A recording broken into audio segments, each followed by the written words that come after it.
Salut les gars investisseurs, aujourd'hui, comme vous l'avez vu, petite vidéo qui va vous aider à ne pas perdre, en tout cas, le moins possible d'argent en bourse. N'hésitez pas à vous abonner, comme d'habitude, sur mes différents réseaux, que ce soit compte Bonsaï, que ce soit la chaîne YouTube pour recevoir mes vidéos. Et dans cette vidéo, donc, comme je vous le disais, on va voir la recette infaillible pour perdre de votre argent en bourse. En tout cas, si vous voulez voir les meilleures erreurs communes pour perdre de l'argent, vous êtes au bon endroit. Et bien évidemment, si vous restez avec moi jusqu'à la fin de la vidéo, je vous donnerai les solutions, en tout cas les solutions pour éviter au maximum de les faire. Donc la première partie, c'est les meilleures façons de perdre de l'argent en bourse. Alors, il n'y en a pas énormément, enfin, il y en a quelques-unes, je vais vous donner les plus importantes. C'est investir sans stratégie. Et évidemment, comme tout investissement financier, que ce soit immobilier, bourse ou autre, si vous investissez en bourse sans avoir défini pourquoi vous le faites, qu'est-ce que vous recherchez en investissant en bourse, etc., etc., vous risquez de perdre de l'argent, puisque vous allez, on va dire, investir sans réflexion, en vous basant sur des conseils d'autres, etc., etc., qui ne seront pas obligatoirement alignés avec votre vie et ce que vous recherchez en bourse. Donc déjà, la première erreur, investir sans stratégie. La deuxième erreur, tout miser sur une seule tendance. Ça, c'est... les gens sont de plus en plus conscients de ne pas le faire en bourse, en tout cas, mais c'est toujours bien de le rappeler, il ne faut pas investir sur une seule tendance. Par exemple, si je prends au moment où je fais cette vidéo, si vous investissez exclusivement sur la technologie, bon déjà, vous allez payer des actions qui sont surévaluées, mais surtout, si demain, il y a une mauvaise nouvelle qui arrive, macronomique ou extérieure, et qui impacte le marché, vous avez tous vos portefeuilles qui tombent parce que vous n'êtes que dans un seul secteur.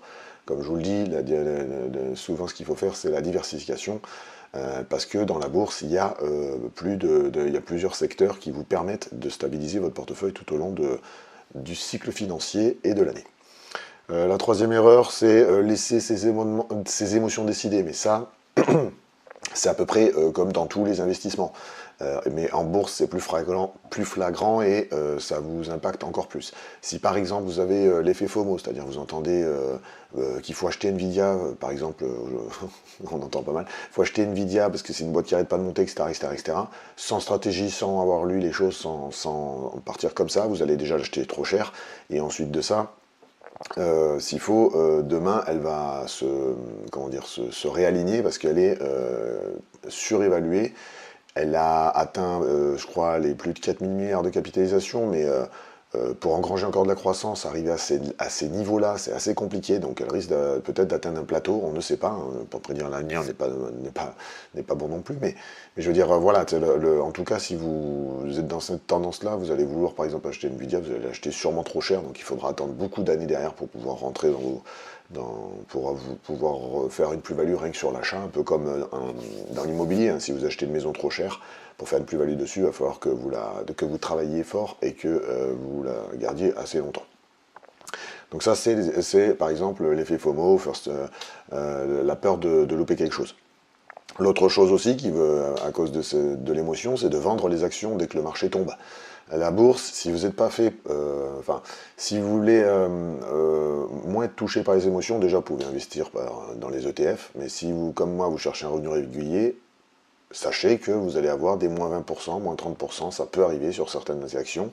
Là, dans ces cas-là, il faut pas perdre son sang-froid, bien évidemment, mais il faut aller voir le pourquoi, c'est tout. Il faut aller voir pourquoi la boîte perd 20 ou 30%, si c'est quelque chose de structurel et de fondamental qui risque de lui faire vraiment mal, ou si c'est juste un problème de passage et ça va revenir avec le temps. Voilà, ça c'est l'autre chose, il ne faut pas vendre trop vite, il ne faut pas avoir peur de vendre non plus, hein.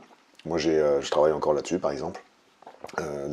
Moi, j'essaie d'acheter des actions que je considère moyen-long terme, hein, que je peux garder longtemps, et qui peuvent me rapporter des dividendes longtemps.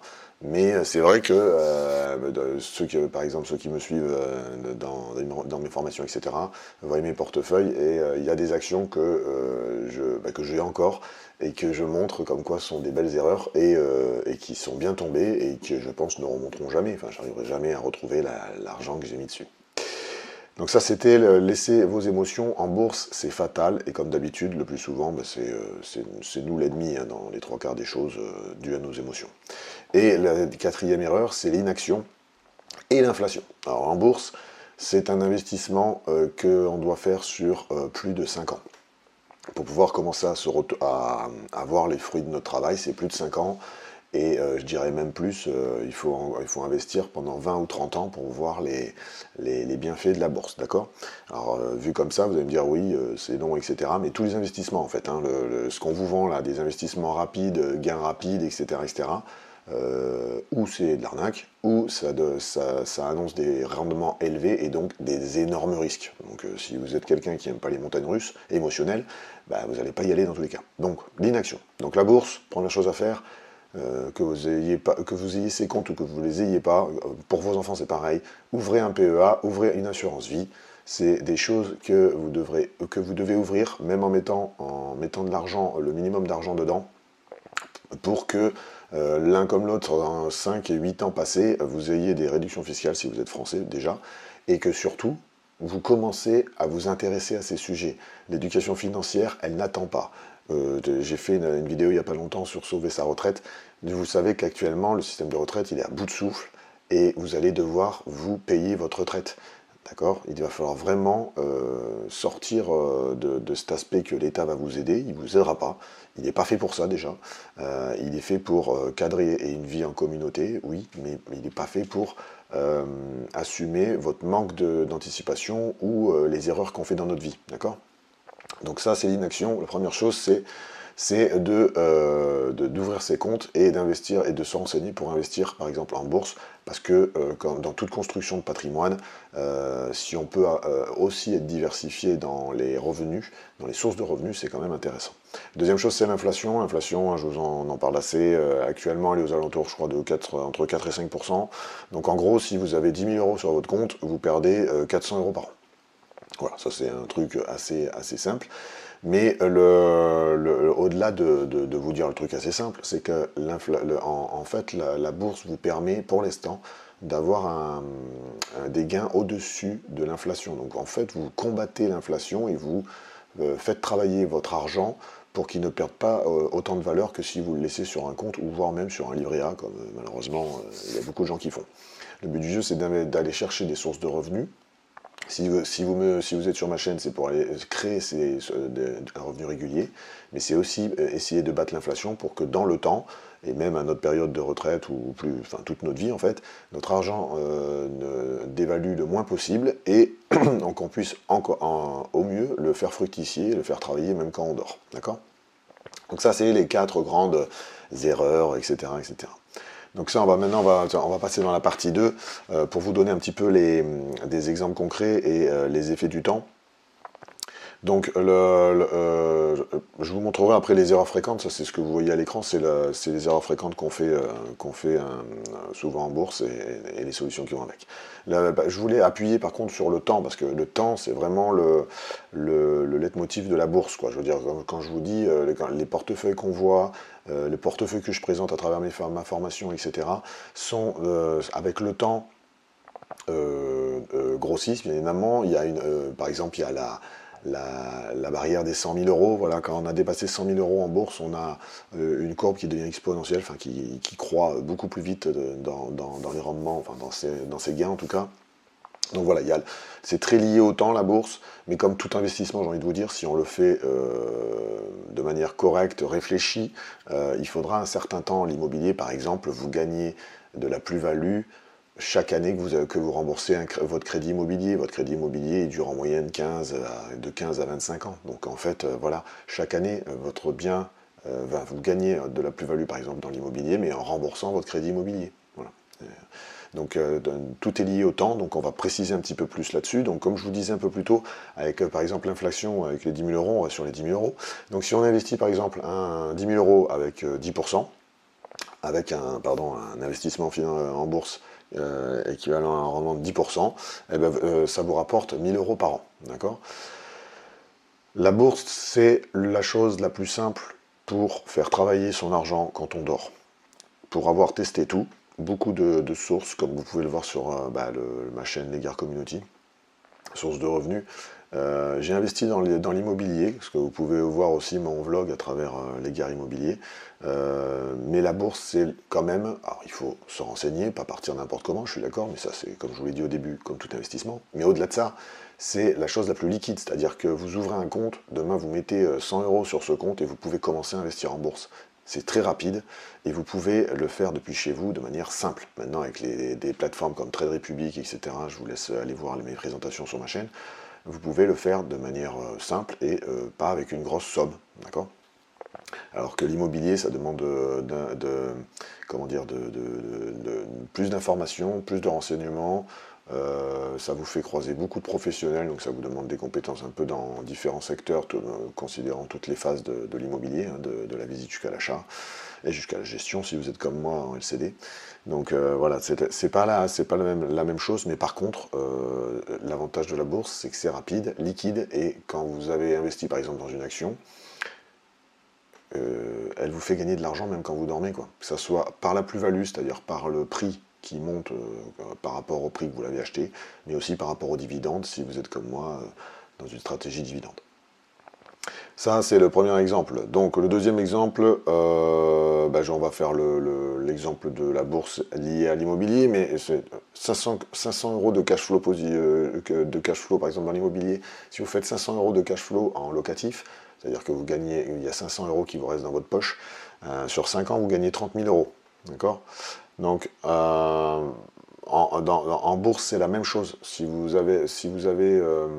achetez plus bas, quand vous rentrez sur le marché financier, vous achetez votre action basse, elle prend de la valeur, donc déjà là vous avez une première plus-value. La deuxième plus-value, c'est qu'en plus c'est une entreprise, si vous êtes dans ma stratégie, qui vous reverse des dividendes, donc vous construisez votre revenu régulier. Minus les impôts, bien sûr, il ne faut pas oublier qu'on a la flat tax en bourse, donc minus la flat tax. Minus, comme tout investissement financier, ça demande de déclarer ses impôts et ça devient un peu plus complexe, donc on peut se faire aider. En bourse, moi j'utilise une application chaque année pour aller plus vite, par exemple. N'hésitez pas à me poser vos questions en commentaire, etc., s'il y a des infos que vous voulez en plus, etc., hein, ou sur mon groupe, hein, le groupe Telegram aussi. Et le troisième effet du temps, c'est en bourse en tout cas, sur toutes les études qui ont été faites, c'est le temps a toujours battu le marché, comme on dit. Donc en fait, par exemple, si vous investissez à un mauvais moment de l'année, mais que vous gardez cette action pendant 20 ans, vous êtes à peu près sûr de rattraper cette erreur et en plus de gagner, pourquoi pas, de gagner des gains. Voilà. Ça c'est à peu près, c'est comme l'effet du temps. Si vous en diversifiant votre portefeuille en bourse, si vous avez investi, comme je vous dis, avec un minimum de réflexion sur l'entreprise que vous avez choisie, ou dans les ETF, si vous voulez carrément vous diversifier sans chercher, au plus vous gardez une action dans le temps, au moins vous avez de risques de perdre de l'argent. Voilà, je sais plus l'annonce, mais je crois que dépasser une dizaine d'années, je crois, vous avez plus de 80 ou 90% de chances de perdre moins en bourse. Voilà. Donc ça, c'était tous les trucs liés au temps. Donc maintenant, on va passer à la partie que vous attendez sûrement, c'est les erreurs fréquentes en bourse. Donc je suis allé sur Internet et je vous ai déniché une petite infographie comme à chaque fois.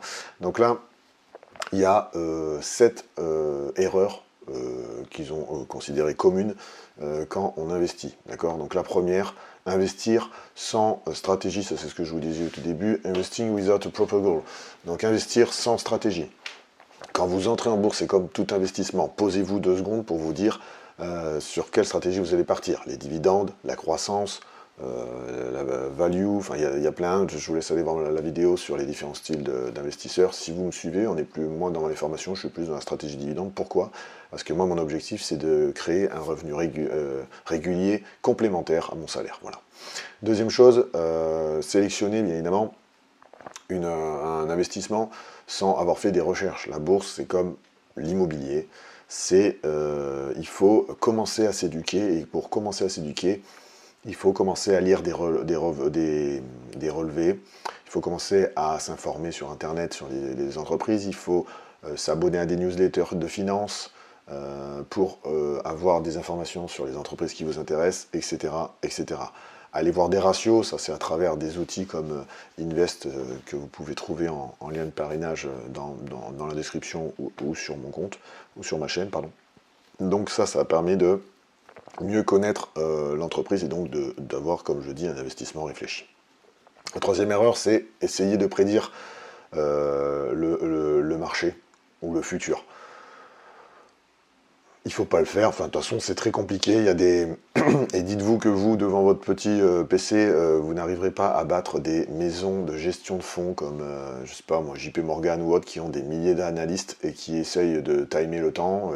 Vous avez des gens dans les différentes grandes places de bourse, de marché, qui toute la journée trade et essayent de prédire l'avenir. Ils n'y arrivent pas, ils battent jamais le marché, ils essayent d'assurer le moins de pertes possible et faire des gains très rapides.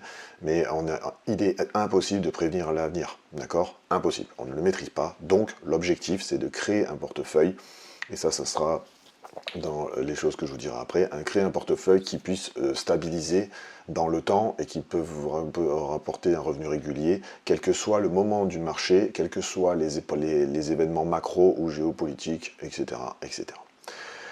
Quatrième erreur, constantly refreshing. Donc là, c'est par exemple, quand vous manquez de stratégie, vous êtes constamment en train de faire des mouvements, d'accord, vous retravaillez constamment la répartition de votre portefeuille en fonction des secteurs, et puis après, par exemple, vous la retravaillez en fonction de la géographie trop rapidement, etc., etc. Donc là, en plus d'avoir des frais dans les transactions, parce qu'au plus vous faites des mouvements, vous payez des frais, bien sûr, hein. C'est comme ça que les plateformes se payent quand même. Mais au-delà de ça, vous bougez constamment la constitution de votre portefeuille, et comme je vous l'ai dit un peu plus tôt, c'est le temps qui vous fait gagner en bourse, donc vous allez trop vite des fois, et vous risquez de ne pas avoir les fruits de votre travail, parce que vous êtes constamment en train de changer ou les proportions, ou une entreprise, ou la géographie, etc. etc., etc. D'accord ?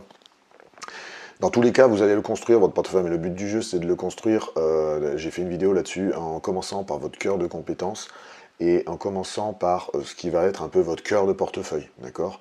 Donc c'est les deux choses. Cœur de compétences, c'est tout simplement, vous allez naturellement, comme de partout, vous allez investir dans des secteurs et des actions que vous connaissez, mais évidemment, comme c'était marqué, comme je vous l'ai dit plus tôt, il faut étudier les entreprises dans lesquelles vous allez faire, et vous allez constituer votre portefeuille avec un cœur d'action, ou d'ETF, qui va vous faire votre stabilisateur de portefeuille, d'accord? Donc souvent, moi par exemple, j'utilise les ETF pour stabiliser mon portefeuille, et les actions sont là pour m'emmener du rendement un peu plus élevé. Mais j'ai un autre portefeuille où j'utilise des actions, notamment des sociétés du SP500, qui me constituent mon cœur de portefeuille. Voilà, c'est ça il faut commencer par ça en tout cas. Ensuite, arrêtez d'investir quand le marché touche le bas. Mais ça, c'est lié à les émotions que je vous disais plus tôt. C'est pas parce que vous perdez 20 ou 30% dans une action qu'il faut la vendre. D'accord? C'est comme quand il y a une baisse un peu sur quelques années d'une entreprise. Pareil, posez-vous 2 secondes, lisez des articles sur cette entreprise, allez chercher sur les outils d'analyse, le pourquoi de la baisse, mais ne partez pas tout de suite à vendre l'action, d'accord? C'est peut-être que temporaire. Il y a des entreprises, par exemple américaines, des fois, elles ont des problèmes de justice liés aux droits des consommateurs. C'est pas pour ça que la boîte, elle va tomber, parce que des fois, elles ont tellement un catalogue immense qu'elles se relèvent au bout d'1 an ou 2. Mais oui, elles ont eu une baisse pendant 1 an ou 2, due, par exemple, à cette procédure judiciaire. Okay, donc là, c'est plutôt le côté émotionnel, surtout dans la perte. Ça, c'est marrant, parce que dans le gain, on a l'euphorie, mais elle est moins marquée que quand le marché tombe. Enfin, descend en tout cas. 6e erreur, le manque de diversification. Ça, c'est dans la bourse, c'est hyper flagrant. Dans l'immobilier, on peut le faire moins vite, hein, mais on peut voir que les gens qui ont un gros parc, ils ont pas mal de choses différentes, hein, que ce soit un appartement, parking, box, etc. Dans la bourse, c'est essentiel. Essentiel. Il faut se diversifier pour ne pas se faire avoir. Voilà. Il faut investir dans plusieurs secteurs, différentes zones géographiques, etc., etc. Mais il faut le faire de manière de manière organisée, et donc, il faut phaser un petit peu cette diversification, parce que comme je vous le disais plus tôt, vous allez commencer dans un secteur, peut-être dans une zone géographique, pour constituer votre cœur de portefeuille. Bien évidemment, quand vous commencez, il n'est pas diversifié puisque vous commencez, donc il va falloir le construire petit à petit. Ça, j'en parle dans ma formation pour la construction, après, tout au long du temps de son portefeuille, enfin, qui soit aligné surtout à votre stratégie, à votre vie perso et à ce que vous voulez en faire. Et enfin, la septième erreur, ben, c'est d'ignorer l'impact de l'inflation. Ça, je vous en ai parlé plus tôt, je le dis pas, j'en dis pas plus. Je rajouterai un dernier truc, c'est, vous avez vu tout le long, là, mon fil rouge, ça a été un revenu réfléchi, etc., etc. C'est pas une erreur, mais il ne faut pas oublier l'analyse fondamentale. C'est ce qu'on appelle un peu, ce que je vous disais depuis le début, de manière de réfléchir sur l'action, d'aller lire, etc. C'est faire de l'analyse fondamentale. Alors, il y a plusieurs analyses. Moi, je suis plutôt dans l'analyse fondamentale, c'est-à-dire que je vais lire des articles, je regarde les ratios, etc., etc. Il y a des gens qui sont plus dans l'analyse graphique, vous savez, ceux avec les bougies là, et les graphes. Bon, c'est différentes manières. Moi, je suis plus dans la connaissance de la société. Qu'est-ce qu'elle fait? Pardon, qu'est-ce qu'elle fait? Qu'est-ce qu'elle fait comme produit, qu'est-ce qu'elle apporte comme valeur dans la société, etc., etc. Donc ça, je vais voir les ratios pour voir un petit peu ces flux financiers. Ça, c'est l'analyse fondamentale, et ça, c'est le fil rouge de tout ce que je viens de vous dire avant, qui vous permet d'éviter un petit peu toutes ces erreurs. Donc, en résumé de tout ça, pour éviter des erreurs, il faut une stratégie claire et long terme, et voire plus long terme, d'accord, de la bourse plus de 5 ans, d'accord, facile, plus de 5 ans. Vous pouvez aussi lisser votre côté émotionnel en faisant du DCA, et ça vous permet aussi d'investir avec moins de stress, avec une meilleure performance long terme, et notamment ça vous permet d'investir tout court, hein, de commencer. Le DCA, ça vous permet d'investir par exemple 50 à 100 euros par mois, d'accord? Vous le faites d'office, vous les mettez pour investir dans la bourse, et ça vous le faites chaque mois. Contrer vos billets, bah, ça c'est comme je dis, hein, l'ennemi c'est vous, donc il faut essayer de travailler son côté émotionnel, mais la vie nous le fait par le biais du travail, nous apprend à le faire, pardon, nos relations sociales nous apprennent à le faire, etc., etc. La bourse, c'est juste que c'est chiffré, donc, et puis ça peut être très rapide. Par exemple, pour limiter ça aussi, n'allez pas voir le cours de vos actions tous les jours, ça sert à rien. Même des fois, ça dépend de l'investissement que vous faites, votre portefeuille, vous n'avez pas besoin de le regarder tous les jours non plus, sinon vous pouvez vous augmenter le stress, d'accord? Moi, je regarde parce que tous les jours, comme je vais aller voir une information, etc., pour me renseigner sur une société, bien évidemment, je vais aller chercher cette société sur les plateformes de trade, mais ça ne me touche pas plus sur mon côté émotionnel, parce que, à force, avec l'expérience, etc., je n'ai pas cette envie enfin, j'ai pas ce stress qui monte autant. Ensuite, le dernier, c'est tirer profit des corrections et pas les craindre. C'est comme toute la vie, et comme vous l'avez sûrement entendu plein de fois, c'est pas parce que vous avez fait un échec qu'il faut le mettre de côté. Analysez votre échec, voyez le pourquoi du comment, et essayez de vous améliorer pour diminuer ces échecs, et notamment ne plus faire celui-là. D'accord? Enfin, comment éviter tous ces pièges? Alors, ça c'était les 7 erreurs, bien évidemment. Je vous mettrai les 2 liens de ces 2 trucs. Il y en a 20, vous voyez, enfin, j'en ai trouvé un avec plein, 20 erreurs, donc n'hésitez pas. Mais bon, cette infographie, c'est un peu le résumé de l'autre. Donc là, et je vous mettrai les liens de toute façon en description. Voilà. Donc la dernière, c'est la partie 4, comment éviter ces pièges. Donc la première chose, comme vous l'avez compris, c'est développement personnel et rationalité. Il faut apprendre la finance, il faut s'éduquer financièrement. Et quand je dis ça, c'est pas devenir un masterpiece en comptabilité. Non, c'est quand vous investissez en bourse, il va falloir commencer à apprendre la bourse, d'accord? C'est fondamentaux. Comment elle fonctionne, qu'est-ce que c'est une action, qu'est-ce que c'est un dividende, les places de marché, quelles sont les heures d'ouverture, les cycles du marché financier, hein, la régression, etc. Ça, je ne vais pas vous sortir tous les mots, mais il n'y a pas besoin de savoir tous les mots non plus. Le but du jeu, c'est de commencer à parfaire son éducation financière et donc à se renseigner, à lire des newsletters économiques sur les sociétés, etc. En tout cas, si vous voulez investir en bourse, d'accord?